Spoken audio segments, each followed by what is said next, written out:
Alam nyo guys, kahit nagaano kasarap minsan ng pagkain doon sa camp, kailangan mo talagang pumunta rito para mamili, di ba? So ayan, bumili kami ng fresh chicken. Tapos, alam nyo ba kung ano yung kapayas na namin napili? Ito yun yung kapayas na napili namin. Grabe. So wala nang ibang option, kundi kapayas na lang para sa tinulang manok. Tapos, luya. Tapos, yun.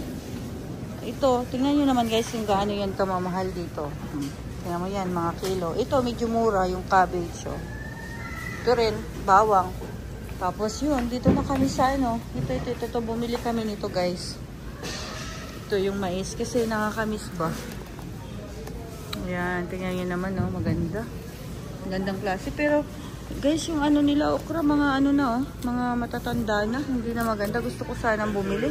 Ito guys, ang namimiss ko talaga sa probinsya. Ito pa, oh, talong. Ano, bibili tayo ng talong. Sarap ng talong, oh. Ito pa ang palaya, oh. Masarap to sa ano, di ba?